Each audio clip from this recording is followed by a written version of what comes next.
नमस्कार। 1950s में Isaac एजिमोव की एक फेमस नोवेल सीरीज आई थी द फाउंडेशन के नाम से, और उसके एक किरदार थे द म्यूल। एक ऐसा किरदार जो धीरे धीरे उस समय के कानूनों को एक एक करके तोड़ता जाता है और सभी इंस्टीट्यूशंस को वन बाय वन इरेलेवेंट कर देता है। और आज कुछ ऐसा ही प्रेसिडेंट ट्रंप भी कर रहे हैं। आप देखो कि प्रेसिडेंट ट्रंप अपने पहले कार्यकाल से अमेरिका को ग्लोबल इंस्टीट्यूशन से वन बाय वन करके बाहर करते जा रहे हैं और अमेरिकन कमिटमेंट से लगातार पीछे हट रहे हैं। यानी कि एक ऐसी स्थिति जहां पे इंस्टीट्यूशंस तो बने हुए हैं, लेकिन उन इंस्टीट्यूशंस को प्रेसिडेंट ट्रंप लगातार इरेलेवेंट करने की कोशिश कर रहे हैं। कुछ लोगों का मानना है कि ऐसा करके राष्ट्रपति ट्रंप एक नया ग्लोबल ऑर्डर बनाना चाहते, और अभी तक जो एक सेकेंड वर्ल्ड वॉर के बाद एक लिबरल डेमोक्रेटिक वर्ल्ड ऑर्डर को जो बनाया गया था, उसको बदल के स्फीयर ऑफ इन्फ्लुएंस की दिशा में राष्ट्रपति ट्रंप बढ़ रहे हैं। यानी कि एक ऐसा वर्ल्ड जहां पे तीन बड़ी महाशक्तियां अमेरिका, रशिया और चीन अपने अपने इलाकों में अपनी मनमानी करने के लिए पूरी तरह से स्वतंत्र हो। तो आज की इस वीडियो में मुख्य रूप से हम तीन प्रश्नों पर चर्चा करेंगे। पहला कि ये नया वर्ल्ड ऑर्डर क्या है, और दूसरा कि प्रेसिडेंट ट्रंप की इस आक्रामक नीति के पीछे वो मोटिव फोर्स क्या है जो प्रेसिडेंट ट्रंप को प्रेरित कर रहा है, और तीसरा इस न्यू ग्लोबल ऑर्डर के इंपैक्ट्स क्या होंगे और कैसे इन इंपैक्ट्स को कम किया जा सकता है या फिर बचा जा सकता है। सबसे पहले आप यह देखिए कि अब तक का जो ग्लोबल ऑर्डर था वो किस तरह का था। सेकेंड वर्ल्ड वॉर के बाद विश्व में शांति स्टैब्लिश करने के उद्देश्य से ग्लोबल इंस्टीट्यूशंस बनाए।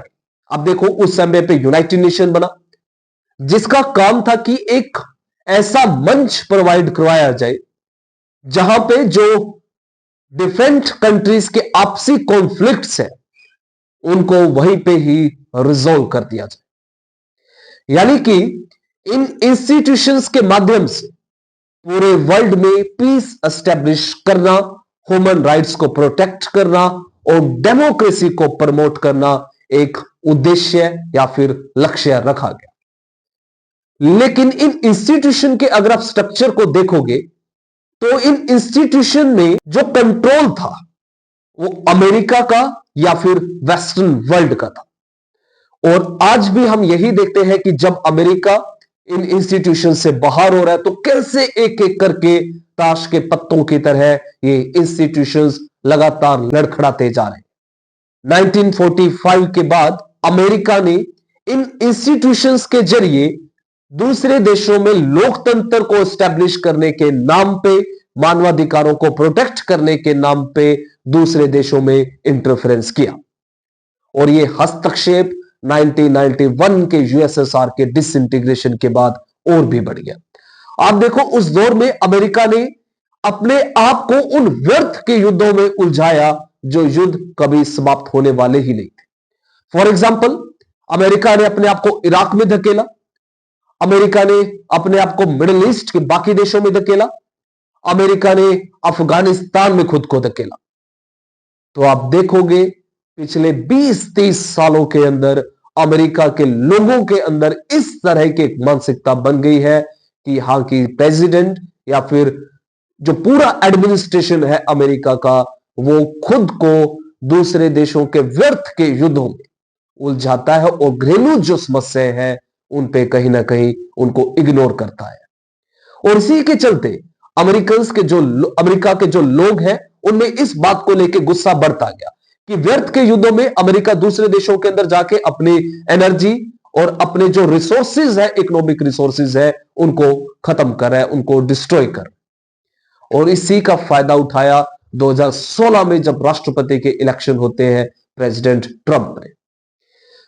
ट्रंप ने भली भांति यह समझ लिया कि अब लोग चाहते हैं कि अमेरिका को दूसरे देशों से हटके अपने आप तक सीमित रखा जाए, और इसीलिए प्रेसिडेंट ट्रंप ने एक नया स्लोगन दिया, अमेरिका फर्स्ट का।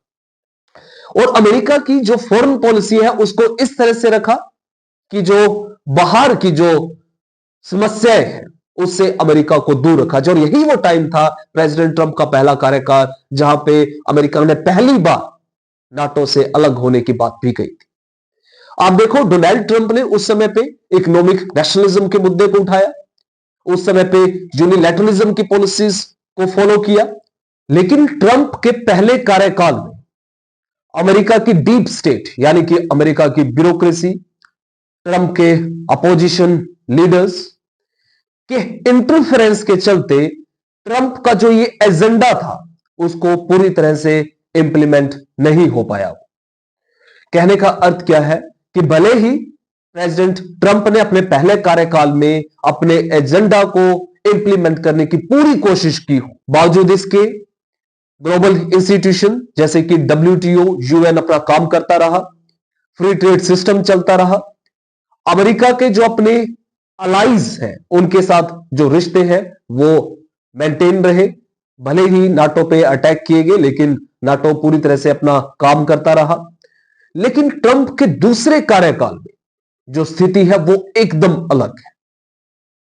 अब स्थिति क्या है कि आज प्रेसिडेंट ट्रंप का जो एडमिनिस्ट्रेशन है वो पूरी तरह से यस मैन की प्रवृत्ति रखता है। मार्को रूबियो जैसे उनके एडमिनिस्ट्रेशन में है जो प्रेसिडेंट ट्रंप की हां में हां मिलाते हैं। इसके अलावा प्रेसिडेंट ट्रंप अपने दूसरे कार्यकाल में 2016 के मुकाबले एक बड़े अंतर से जीत के हैं। तो ऐसे में इस कार्यकाल में ट्रंप के साथ अमेरिकन के जो मागा सपोर्टर्स हैं उनका एक बड़ा साथ है। और इसी के चलते प्रेसिडेंट ट्रंप अपनी नीतियों में हमारे को आक्रामक भी दिखते हैं। इसके अलावा आप देखोगे कि इस बार प्रेसिडेंट ट्रंप ने अपने पहले कार्यकाल से सीख लेते हुए अपनी पॉलिसीज को अचानक से या फिर यूं मानिए कि जितना जल्दी हो सकता है उसको इंप्लीमेंट करने की कोशिश की है, इससे पहले कि ट्रंप के खिलाफ जो उनके क्रिटिक्स है वो संगठित हो जाए या फिर यूनाइट हो जाए। अब देखो, इस टाइम पे अमेरिका में प्रेसिडेंट ट्रंप के जो विपक्ष में है, विपक्ष इस टाइम पे काफी कमजोर है और इस बात का फायदा प्रेसिडेंट ट्रंप भी उठा रहे हैं और लगातार वो अपनी नीतियों को आक्रामक बना रहे हैं। और आप देखते हो पूरे के पूरे ग्लोबल ऑर्डर को वो बदलने की कोशिश कर रहे हैं। तो सबसे पहले हम समझते हैं कि राष्ट्रपति ट्रंप जिस दिशा में जा रहे हैं यानी कि जो स्फीयर ऑफ इन्फ्लुएंस की बात करते हैं वो आखिर क्या है। इसका सीधा सा अर्थ यह है कि तीन बड़ी महाशक्तियां, जैसा मैंने आपको बताया कि अमेरिका, रशिया और चीन, पूरी दुनिया को इन तीन महाशक्तियों के एरियाज के अंदर डिवाइड कर दिया जाएगा। आप देखोगे कि अभी कुछ दिन पहले अमेरिका की जो सिक्योरिटी स्ट्रेटजी आई थी उसके अंदर भी उन्होंने मुनरो डॉक्ट्रिन को फिर से इंप्लीमेंट करने की बात कही है, जिसके चलते जो वेस्टर्न हेमिस्फीयर है, वेस्टर्न हेमिस्फीयर में अमेरिका अपना पूरा दावा ठोकता है। और जितनी भी फॉरेन पावर्स हैं, अमेरिका ने स्पष्ट कर दिया है कि इन फॉरेन पावर्स को इस हेमिस्फीयर में कोई भी उनके लिए स्थान नहीं है। यानी कि अमेरिका चाहता है कि अपने देशों को, जो अपने आसपास के जो करीबी देश है वो कमजोर है और इन देशों से जो बड़ी महाशक्ति है उनको दूर रखा जाए ताकि अमेरिका के इर्द गिर्द एक बफर जोन बन जाए जो कि उसकी सुरक्षा के लिए कल को कोई खतरा क्रिएट ना हो। और आप देखो, जो ये वेस्टर्न हेमिस्फीयर में कंट्रोल करने का जो प्रेसिडेंट ट्रंप का जो लक्ष्य है वो लगातार जो ट्रेडिशनल मुनरो डॉक्ट्रिन के अंदर हम देखते हैं कि कैरिबियन क्षेत्र और लैटिन अमेरिका तक सीमित था, आज वो बढ़ के आर्कटिक तक और कनाडा तक भी पहुंच गया।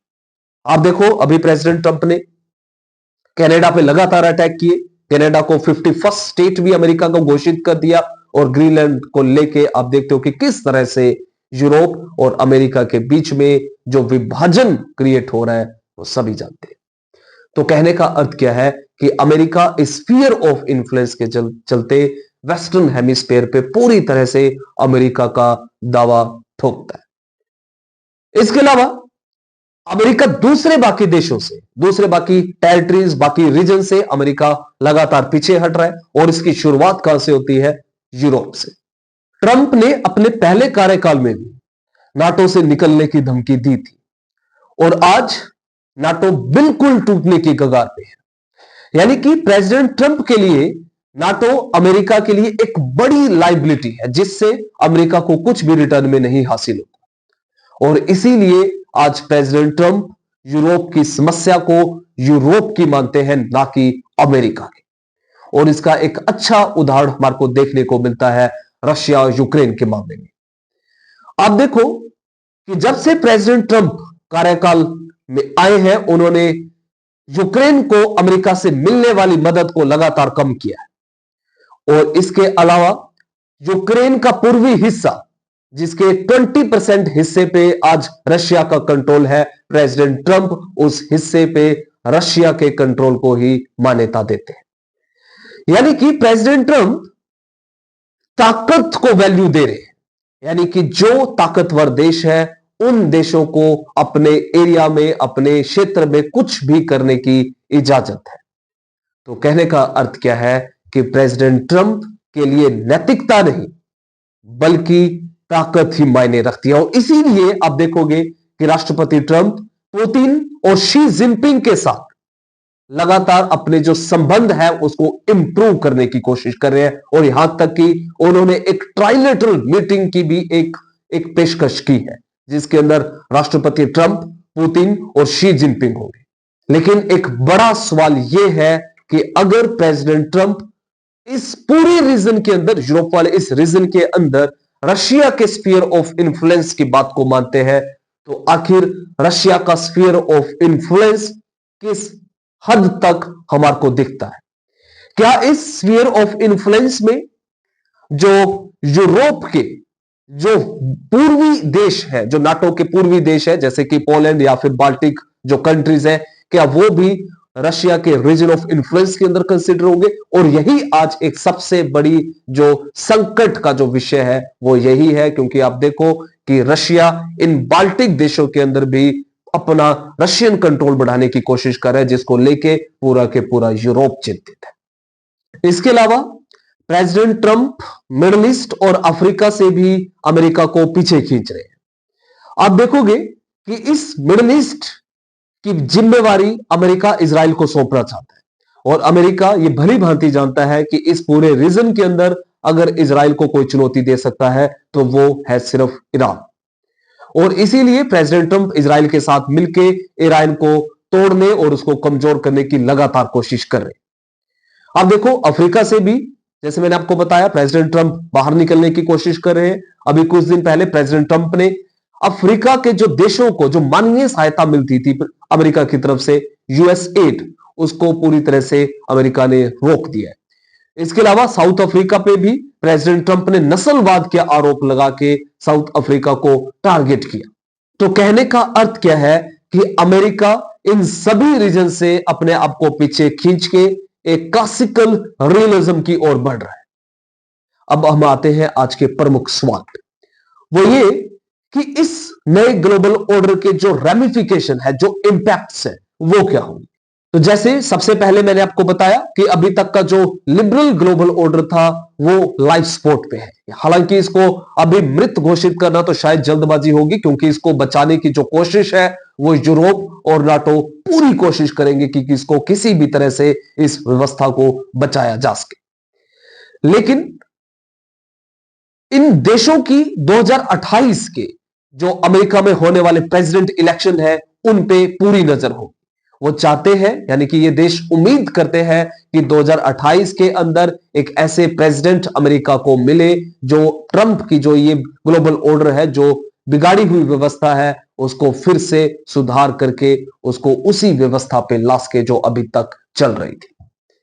मान लीजिए कि अगर कोई रिपब्लिक कैंडिडेट ही 2028 के अंदर आता है, और संभावना है कि जेडी वांस अगर ये आते हैं अपने कार्यकाल के अंदर, तो पूरी संभावना है कि जो ये ट्रंप की जो ये 2.0 के अंदर जो नीति है वो आगे भी जारी रहेगी।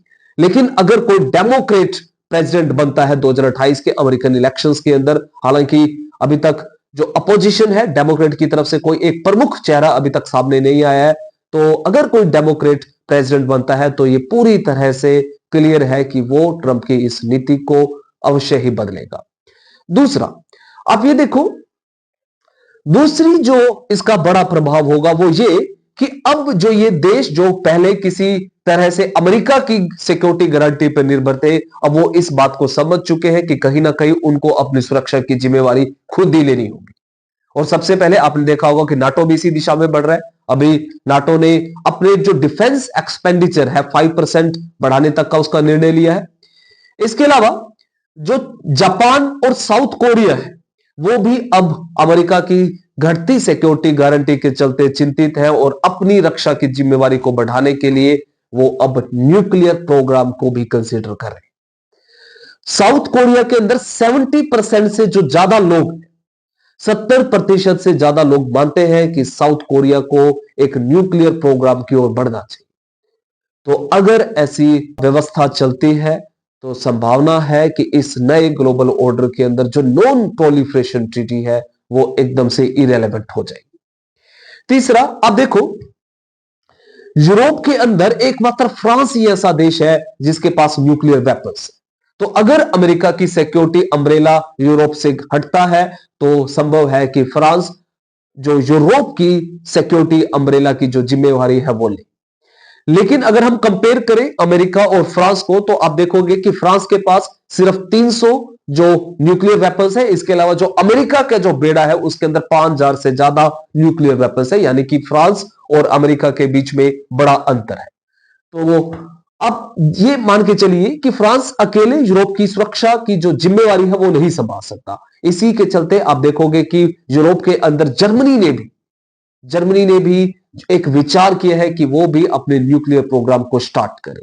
तो कहने का अर्थ क्या है कि अगर प्रेसिडेंट ट्रंप इस व्यवस्था को पूरी तरह से बदलते हैं तो ये नया ग्लोबल ऑर्डर में ऐसा होगा जहां पे नॉन प्रोलिफरेशन जो ट्रीटी है वो इरेलेवेंट हो जाएगी और बाकी जो देश है वो न्यूक्लियर वेपन्स की ओर बढ़ेंगे। लेकिन ट्रंप बड़े ही अनप्रडिक्टेबल है, तो हो सकता है कि आने वाले 6 महीनों के अंदर ही प्रेसिडेंट ट्रंप अपनी इस नीतियों को उलट दे, क्योंकि एकमात्र उनका ईगो ही है जो इस बात के लिए उनको ट्रिगर कर सकता है। क्योंकि अगर ट्रंप को यह लगता है कि अमेरिका के पीछे हटने से रशिया और चीन का इन्फ्लुएंस बढ़ रहा है तो हो सकता है कि यह बात वो अपने ईगो पे ले और अपनी इस पॉलिसी को, अपनी इन नीतियों को एकदम बदल दे। लेकिन अगर वो अपनी इस नीति से नहीं बदलते तो अब यह देखना होगा कि अमेरिका कितना पीछे हटता है और इस नए ग्लोबल ऑर्डर के अंदर कौन वो देश है जो इसके बचाव में आता है या इस पूरी व्यवस्था को बचाने की कोशिश करता है। धन्यवाद।